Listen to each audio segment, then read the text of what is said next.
Well, hello there. Thank you for joining me today. I was working on a show about Pancho Villa because I think the word villa probably became villa, where rich people hang out in villas. And I have also another collection of some very interesting lies that we all believed. But before I get there, let's talk about hotels. P. Diddy was recently videotaped bashing his girlfriend around at a hotel. Evidently, the hotel had been rented out for these activities. But first, let's talk about the word. 1640s, hotel meant public official residence, large private residence. And from French, it was hotel, a mansion, palace, large house, or hostel, a lodging. And at one point, the same word was hospital from the 1640s. Shelter for the needy. So, what are hotels all about? Well, I would say hotels are a huge deal hiding right in plain sight. So, P. Diddy gets busted. His girlfriend files a lawsuit against him. And in the lawsuit, there is this claim of him chasing her down in some hotel. Then last week, the actual video of P. Diddy chasing her down brutally at a hotel was released, naturally after the statute of limitations is up. But allegedly, and they call these things freak offs when they meet in hotels because it was listed on the lawsuit as an FO or for freak off. Evidently, these rooms are set up for different themes. Start to sound kind of familiar here. And then I was also thinking about the guy from the Franklin case that brought all those people to Washington, D.C. Did he host them at hotels, fancy mansions? Where did they get hosted? A hotel would serve a lot of purposes because if you don't want everybody to know where you live, a hotel would be a good choice. If you want to hide what you're doing, another good choice. If your friends are all traveling to a place where you could all meet up for freakish parties, a great choice would be a hotel, right? Some sort of luxury retreat. Hotels are actually locations frequently used by sex traffickers to exploit their victims with relative anonymity. A lack of accountability within the hospitality sector has allowed human trafficking to occur in the facilities of many different hotel franchises in the US as well as privately owned establishments. Well, imagine that. It looks to me like the lawyers have this all rigged, making hotels more attractive for committing these crimes. Imagine that. Changes in hospitality industry policy in regards to human trafficking are occurring. Imagine that. They're just getting on it, right? In part as a result of numerous civil lawsuits filed by sex trafficking victims in over 20 U.S. federal jurisdictions since 2015. So they started unleashing the lawyers and the lawsuits. How they do this, like with P. Diddy, they clamp down on possible lawsuits for a very long time. They put the word out to the lawyers. We're not suing in this case right now, or however they word the lies, right? So that stalls all the lawsuits while the crime is taking place. Then, when the crime gets so blown out of proportion and so hot, they call in the FBI to grab up the records and close down the operation and act like they are closing down a crime. Well, they are closing down a crime, but they're closing it down to keep ahead of the lawsuits, right? So they started unleashing the lawsuits on the hotels. That's how this happened. Don't forget the creepiest people in this picture, those Pritzkers, the ones pushing all this transgender business. Where'd they get all their money? Well, Hyatt hotels.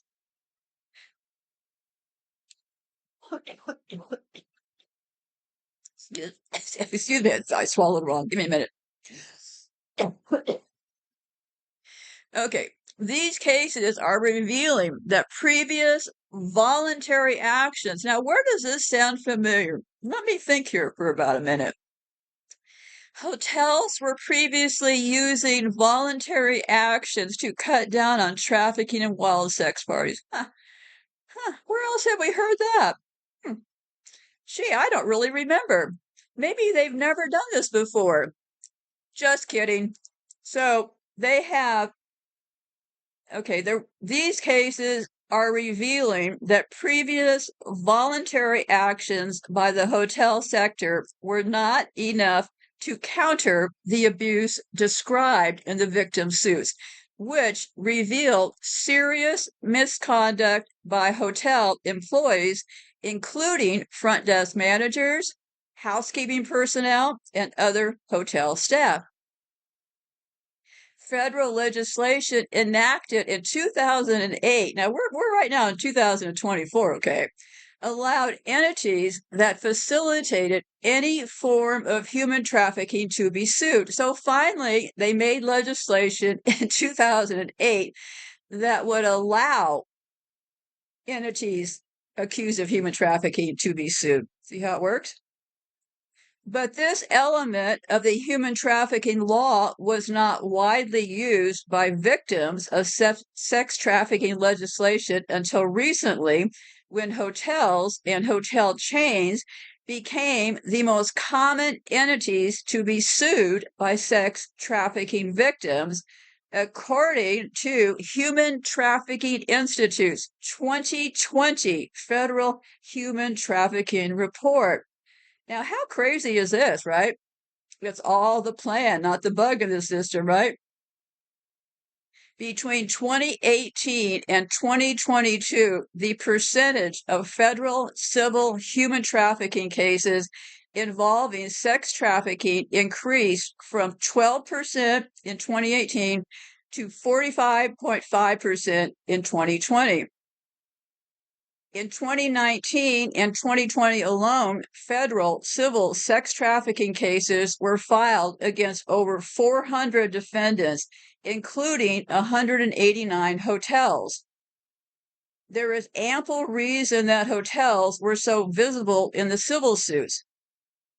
According to the Human Trafficking Institute, in 77% of active criminal sex trafficking cases involving a completed sex act, a sex act occurred at a hotel. In comparison, only 4% of forced labor civil cases are involved in the hospitality industry. Some analysts suggest that increased civil action against corporate entities could reflect a new method for victims to receive payments for damages from businesses which have allegedly facilitated sex trafficking, as there is now a low rate of mandatory restitution in criminal court. Some of these suits are not only motivated by money. Plaintiffs have used the civil remedy as a legal tool to force accountability and behavioral change in the hotel sector. Background: civil remedies were made available to victims of human trafficking in the Trafficking Victims Protection Reauthorization Act of 2003 and expanded in the same act in 2008. The 2008 one allows victims to file a case in U.S. District Court against whoever knowingly benefits financially or by receiving anything of value from participation in a venue which that person's knew or should have known has engaged in an act in violation of this chapter. The term in the law that a defendant knew or should have known has allowed multiple cases to survive the initial motions to dismiss filed by lawyers representing hotel entities. So they've been able to use this word should have known to get out of initial filings. Despite this expansion of the lawsuit in 2008, The first federal civil sex trafficking case against a hotel entity was not filed until 2015, revealing the extended length of time it took to use the legislation against the hospitality industry. Once one case was initiated against a hotel entity, others followed. Within a few years, the number of federal sex trafficking lawsuits against the hospitality industry grew exponentially. But we still, I think, yeah, it did grow exponentially, but it's only a drop in the bucket, okay? In 2019, civil sex trafficking lawsuits were filed against 117 hotel defendants around the country, many of which were large chains and industry leaders. The number declined slightly in 2020 during the COVID pandemic, with civil plaintiffs suing 72 hotel defendants. Rather than suing only hotel managers of private hotels, motel established, many lawyers of human trafficking victims sued hotel franchisee owners and operators, brand managers, and parent companies of big-name hotel chains. The hotel defendants, which have been named in the most civil lawsuits, including Wyndham Hotel and Resorts, Choice Hotels International, Marriott, and G6 Hospitality, all have released statements in the past 10 years describing policies to prevent human trafficking at their facilities. These strategies rely heavily on employee training, but lack concrete plans for implementation, and many do not openly address employee participation and facilitation of trafficking. Many do not provide explicit whistleblower protections for employees who report human trafficking on their premises. Yeah, that's how it works. And remember, now I don't know if every hotel worker in this country is Mexican, but I would have to say, without sounding like a total racist here, that the majority of hotel workers do tend to be Mexicans, right? And having stayed in hotels myself, a lot of them don't tend to speak English. You get people in there that are job vulnerable, not language fluent, and there you go, right? There is a high correlation between the hotels named in federal criminal cases and in the hotel chains named as defendants in civil lawsuits. The most common hotels in active criminal court cases in 2020 were Motel 6, Super 8, Days Inn, Red Roof Inn, and La Quinta. So they're frequently identified in criminal cases. Cases move slowly through the federal courts. Therefore, few cases involving the hospitality sector have been concluded in the federal system. So, in August 2020, Marriott reached an undisclosed settlement with a plaintiff in a Pennsylvania federal court after the judge allowed Marriott to file claims against the alleged traffickers as third-party defendants, causing the victim to fear for her safety. Yeah, what they do is, remember, you're the hotel maid, right? Or the maintenance guy. You really think you're going to put your life on the line of something you see at your work? This is your only job. You only have that job because you have some sort of green paper and you could only work for that one particular person. Examination of the federal civil case files from 2015 to 2020 detail different ways that hospitality sector employees facilitate human trafficking. Hotel workers are described as witnesses to sex trafficking, which they failed to report. Moreover, some hotel employees not only failed to report obvious signs of trafficking, but also cooperated directly with traffickers by working as lookouts, reserving specific rooms, and accepting bribes in the form of cash, drugs, or sex with the victims.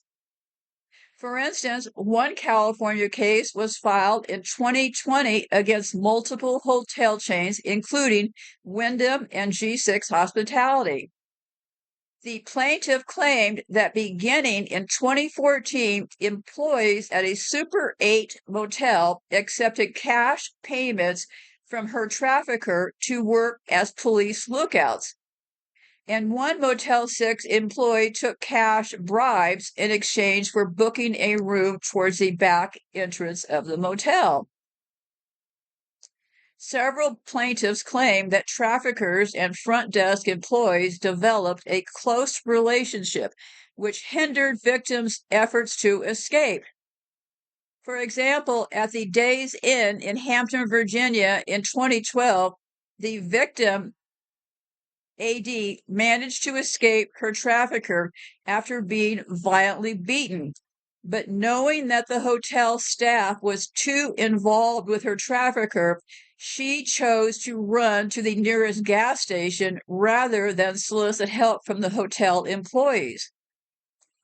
Another victim claimed that while being trafficked out of a Motel 6 in Albany for over a month, she would frequently call for help from inside the hotel room. On multiple occasions, hotel employees allegedly came to the door to stop the yelling, but took no action in reporting the incidents. So, yeah, there are a lot of instances here, okay? Technology has been a key facilitator of human trafficking, and many tech companies are now also being sued by human trafficking victims. Their facilitating role in human trafficking in hotels is also apparent in the federal cases filed.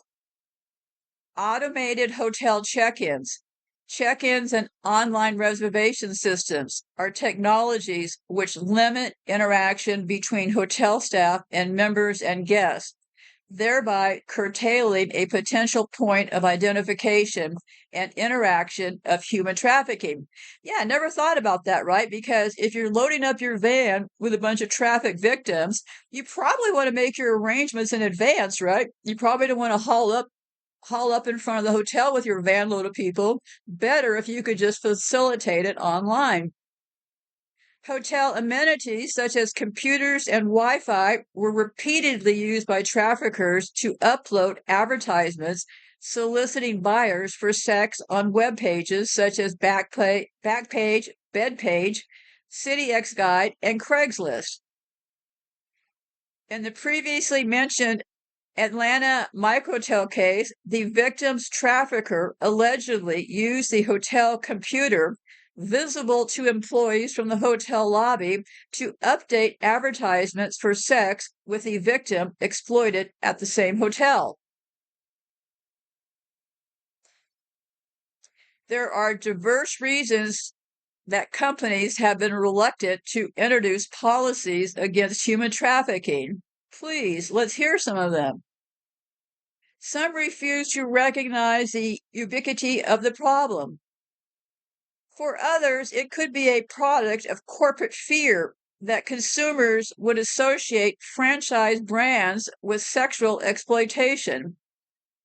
Some were more concerned with keeping rooms occupied than addressing the exploitation occurring within the rooms. Some franchisees knew that customers sought to bring prostitutes to their rooms, and oversight of this would be very bad for business. Therefore, they were conforming to Leary's insight that human trafficking is so profitable that legitimate businesses, let me start over. They were conforming to Leary's insight that human trafficking is so profitable that legitimate businesses that benefit from it or from the structures that allow it to thrive are willing to tolerate it. Moreover, some corporations in the hospitality sector did not want to taint their reputation by engaging with the problem of human trafficking. Therefore, the reluctance was multifaceted and motivated by finances, reputation, and in some cases, ignorance or willful blindness. Certain high-profile investment firms connected to the hospitality industry have been positively recognized for their commitment to ESG principles, despite their lack of company-wide standards against human trafficking. The Motel 6 brand is owned by Blackstone.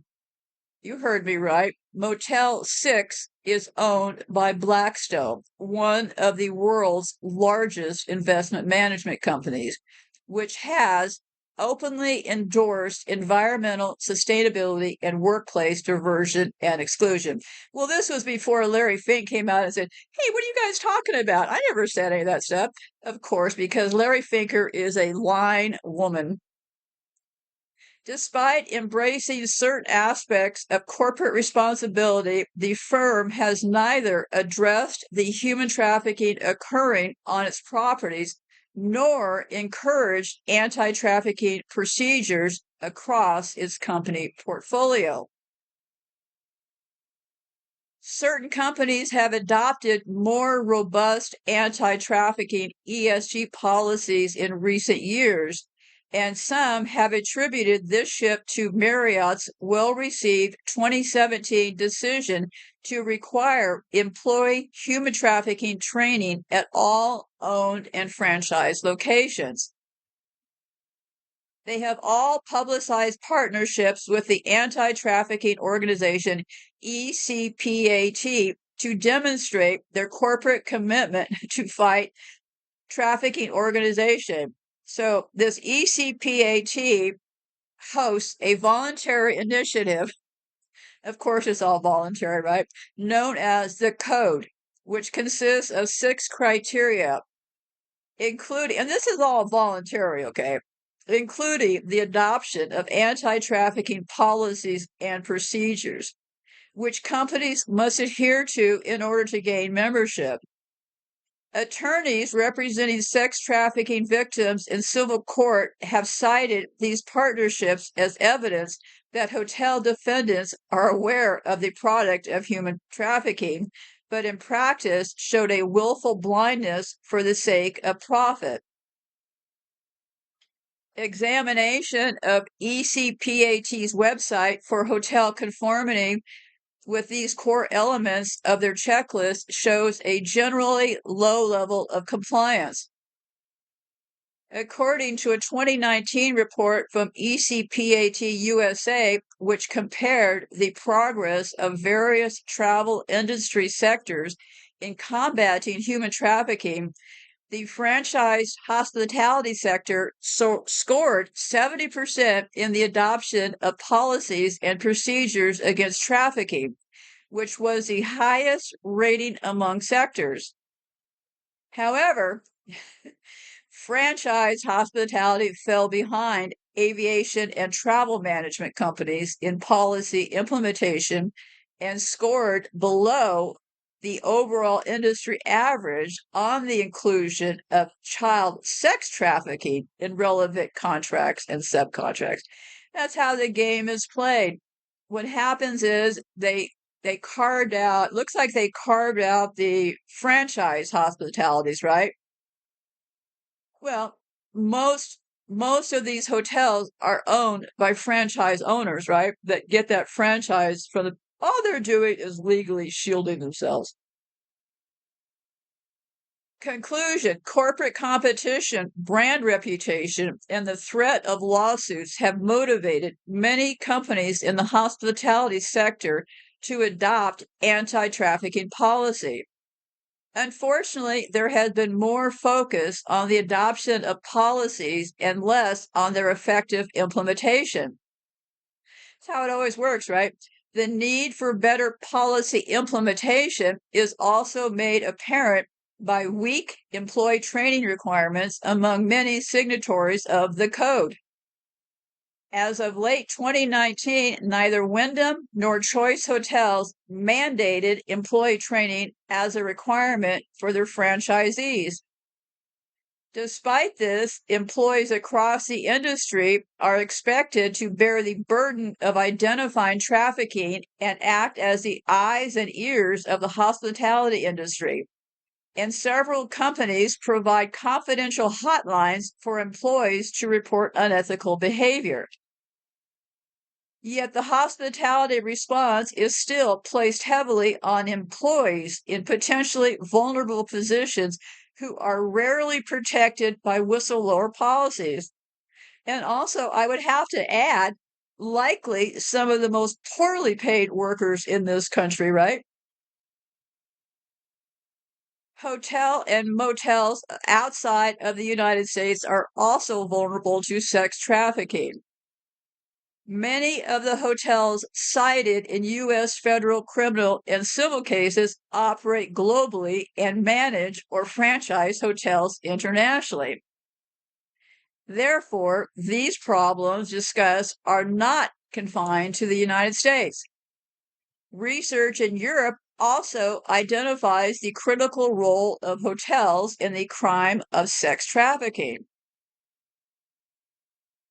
In his 2020 analysis, and this just blows my mind, that was only 4 years ago. So, in his 2020 analysis of the role of European hotels in human trafficking, this person, Psychopath, argues that the lack of centralization as well as property diversity in the hotel sector make hotels more attractive for traffickers and perhaps easier for rogue hoteliers to profit from exploitation related to trafficking. The research conducted for this paper suggests that the problem of hotel facilitation of human trafficking is more endemic a problem internationally than merely that of rogue hotels. The absence of effective training for hotel employees and for protection for whistleblowers by employees of some of the world's major hotel chains suggests that this problem is more endemic than recognized. Well, yeah, it sure is, right? I started thinking about it and I about knocked the top of my own head off, right? I started thinking, what about hotels? Well, talk about hiding in plain sight, right? So, let me see. American federal cases provide a window into the facilitating role of the hotel sector that is not readily available elsewhere. The defendants in the civil cases examined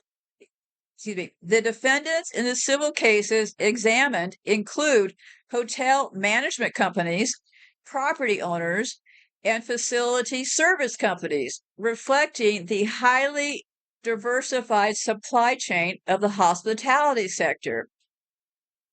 Therefore, in the United States, as well as on a global scale, anti trafficking efforts require the coordination of properties and organizations across diverse regions, territorial borders, and business types to address the key role of this sector in enabling human trafficking. Yeah, it's like everything else. It is all sliced and diced, right? What the guy on the left knows, the guy on the right doesn't know, right? Corporate social responsibility, if properly implemented in the hospitality sector, could increase both the risks and costs of trafficking and act as a deterrent. It could provide greater access to justice for many victims of trafficking who often are very vulnerable, as many are minors, minorities, and socially or economically disadvantaged.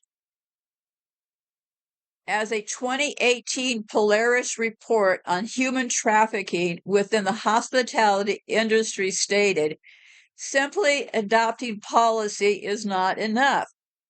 If the policy is not enforced and implemented on all levels of employment, in order to produce a lasting change in the industry, these adopted policies must be matched with internal accountability and effective training, as well as communicated protections for vulnerable employees. This has yet to occur. So, yeah, I have to say this is a plan, not the bug in the system. According to the Polaris report, 75% of human trafficking survivors have reported coming into contact with hotels during their trafficking experience. It's no secret that traffickers take advantage of hotel franchises. See, they're going after the franchises because I guess they tried to sue the actual hotel owners and they left off the franchisees, but I'm not really sure yet about that. But likely how it worked because they always make these laws to kind of box one in and box the other one out, right? It went on to say, unfortunately, according to the same study, 94% of survivors say hotel staff did not show concern nor offer any help. The Polaris project also reports that there were 482 potential labor trafficking survivors since January 15 that report working in the hotels.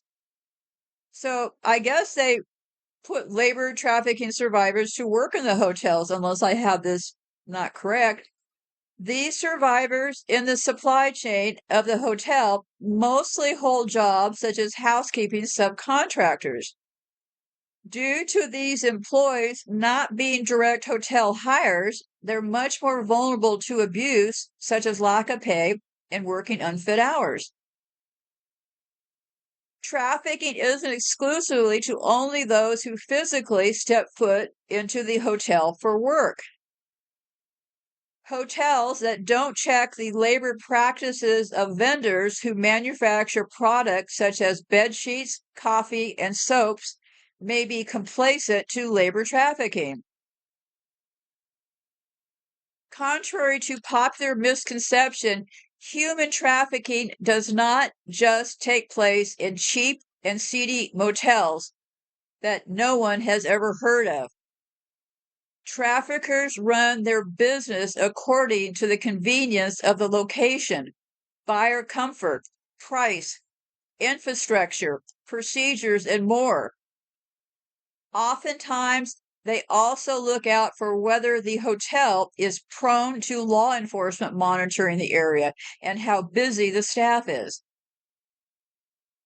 This complacency, whether due to poor training or no training at all, has cost each of these corporations greatly because of the human trafficking. Well, it's costing the people, not the hotels. So, how does it work? Sex traffickers use hotels for their business through either in-call model or an out-call model. An in-call human trafficking scenario is when the trafficker or survivor books the hotel room for buyers to cycle in and out for the services. Survivors will often live in these hotel rooms for days or weeks on end. A few indicators of this model include the guest paying for the room in cash or prepaid credit card, frequently asking for fresh towels, having little or no luggage. The out-call model is when a survivor goes to the buyer's location, like a hotel room. It's more difficult to detect a survivor with this model. They spend less time at the hotel, lack interaction with the staff, and the trafficker is often not on site. Hotel staff may notice the same female visiting to see different men with different visits that only last for 30 to 60 minutes. Of course, the survivor doesn't always have to be female, and the buyer doesn't always have to be a man. It's important to remember that not all trafficking in hotels has to do with sex trafficking. Labor trafficking survivors who work in hotels can experience verbal or physical abuse by a supervisor as well. And also, besides this other abuse, they use hotel rooms when they're transporting victims from one location to the next, right? They're not necessarily all just having sex in their rooms or going to hotel rooms for sex. These hotel rooms are used when they're moving groups of people. So this abuse can look like preventing employees from taking breaks, using immigration status to hold power over an employee, not providing fair pay, and more. This, of course, is not even a scratch on the surface of the issue that is human trafficking or what it looks like in the hospitality industry. Proper and thorough training is an essential tool to both fight against and prevent trafficking. But what happens if the training isn't comprehensive or if management doesn't take the threat of a situation like human trafficking seriously? Well, what happens is then they start getting into these trouble in these different hotels, right? So I'm not going to read you these cases. They're rather gory, and I think we kind of get the picture here, right? But this is what popped this whole case open was these brave victims actually able to sue these whole cases, right? There's a clear increase in civil human trafficking related lawsuits targeting the hospitality industry. The hotel staff has a unique opportunity. No, they don't. I don't believe any of these conclusions. I'll just keep going here. I'm sorry to sound so negative, but at the end of these things, they always come up with handy ideas. If they haven't done anything by now, they're not going to do anything. Wakey, wakey, kids. Wakey, wakey. This is a plan, not the bug in the system. So, why am I talking about hotels? Because of this thing with P. Diddy? Yeah, sort of. Because I found it fascinating when I went to look at when it was first able to sue hotels, and I about fell off of my rocker when I saw that it is just now becoming legal to even sue these places. So this is a first. And I am crazy about finding the first time these things happen. And I even have a hard time understanding how this remained so hidden for so very, very long. And there have only been not that many lawsuits, right? So, corporate reluctance to addressing human trafficking, corporate fear. They don't want people to associate with them. What else do we think they're doing in these hotel rooms? Well, I found an interesting piece. It always pays just to keep on looking, right? Hotel worker exposes dark secret of sex parties of super rich from orgies to bloodstains. Now, is this informant insane? Are they telling the truth? This is how it works, right? An informant has revealed how luxurious boutique hotels were used as venues for hosting lavish sex parties by super wealthy clients who left their rented accommodations in a shocking state. A hotel manager has described how groups of super rich guests, or the elites, would turn boutique vacation spots into wild sex party venues and described his shock at what cleaning staff would find afterwards. People, excuse me, people often hope to make a hotel feel like home. But one worker has described how some holidaymakers tested this mantra to the extreme by hosting enormous sex parties in lavish locations. And in case you're wondering, do I believe this? I believe this 1,000,000%. They got their friends at Vice to do this article. Vice is one of them. Speaking to Vice, the informant described how he had worked as a hotel operations manager for over 10 years, working across properties that range from a bog standard overnight stay to luxurious boutique holiday destinations. And having experienced the full spectrum, the worker suggested that higher priced stays generally attracted more despicable clientele. Did you hear me? Higher priced stays generally attracted more despicable clientele. I've seen the dark side of humanity: suicides, murder, spousal abuse, human trafficking. That shit stays with you for a long time, he acknowledged. In one particular shocking incident, the hotel worker described how a group of 60 wealthy clients had rented out the entire hotel to be used for a giant orgy. The cost of the property was about $250,000 for 2 nights at a time. That says you've got money to spend, he says. They left a nightmare room, blood, feces, semen stains. The whistleblower revealed they'd investigated the room after a party with a blacklight, which highlights suspicious stains, and were shocked by what they had discovered. We looked down and saw all the stains. We looked to the side and saw them on the wall. At one point in the bathroom, we looked up and saw them all on the ceiling, and we were just like, how do you do this?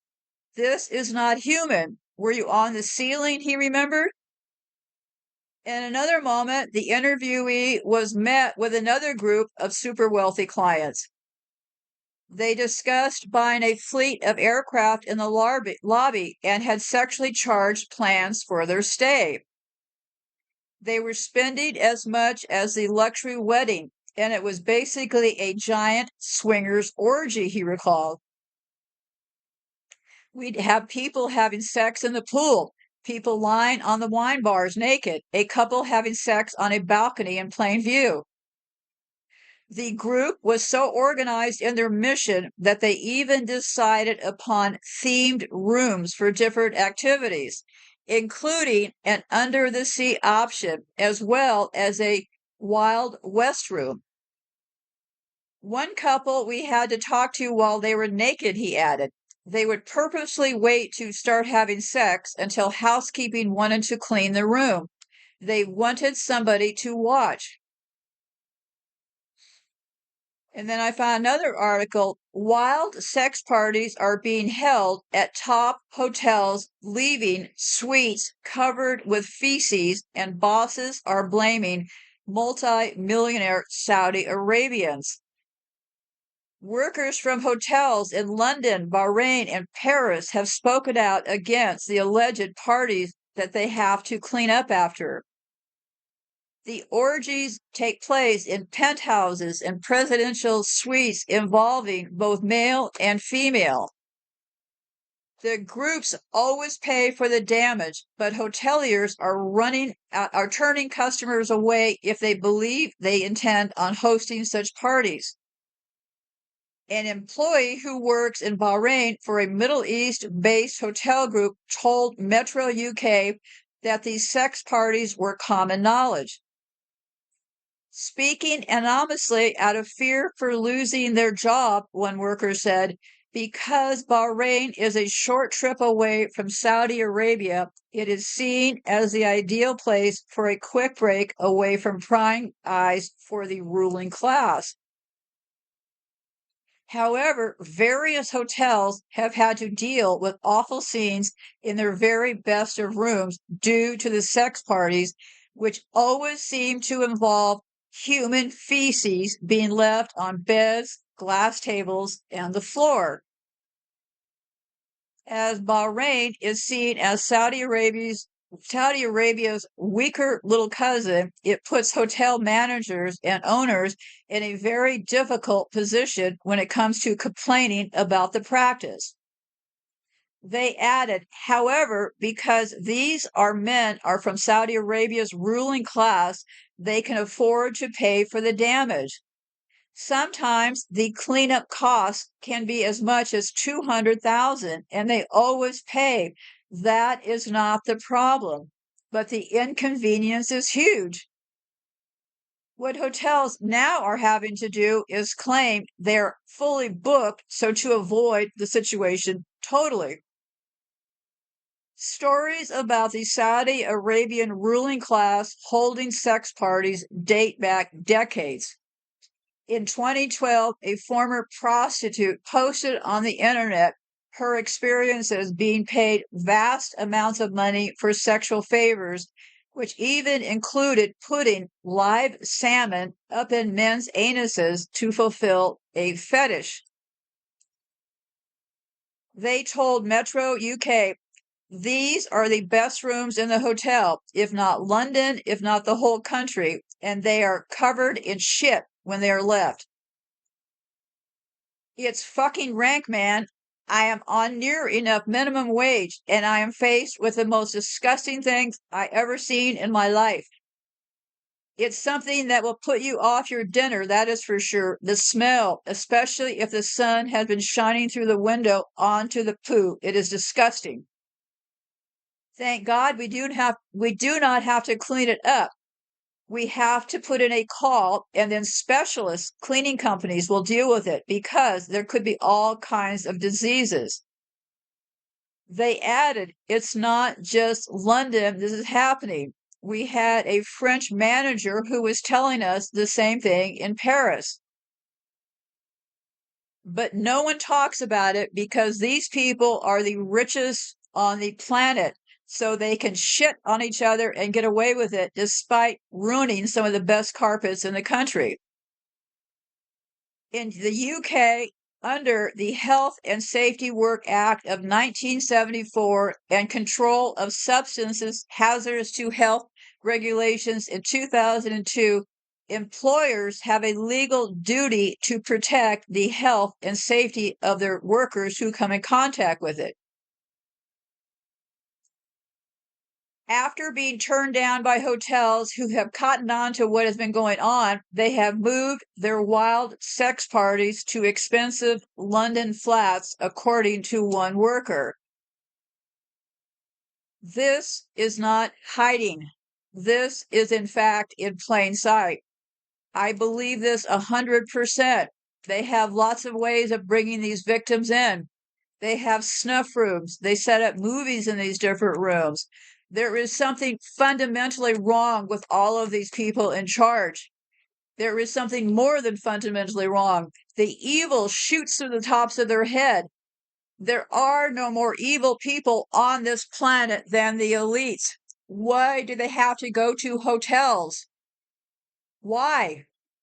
Because their goal is to murder, rape, and harm as many of us as they can. And they don't give a damn about those workers in those hotels. They never have because we are just the worthless working class to them.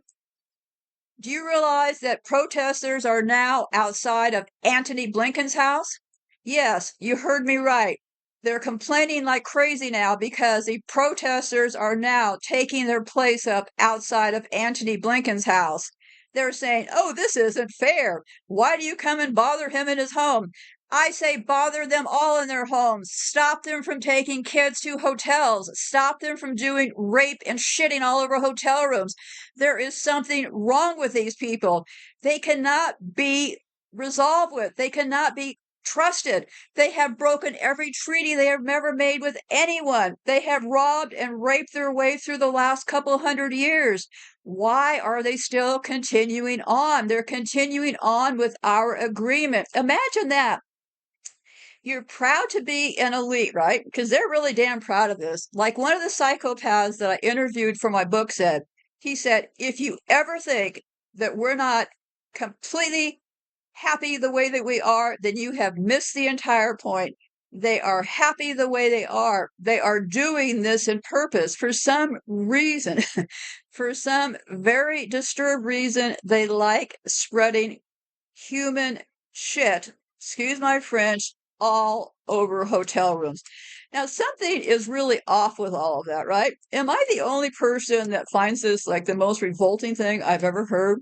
That you would actually check into a hotel room and do all these kinds of things?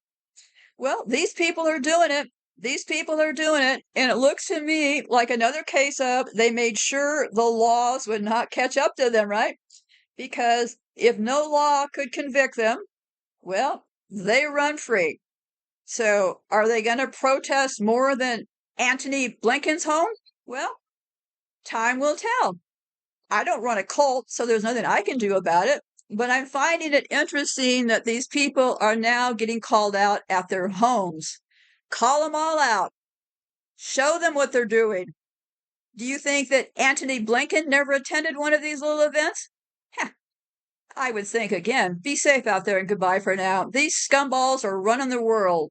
And they've been doing it in our faces since the very beginning, looking down on us, raping our children, putting those priests in power. The psychopaths are running the planet. Are we going to just remain the victims? I don't know. Time will tell, right? Be safe out there. Goodbye for now.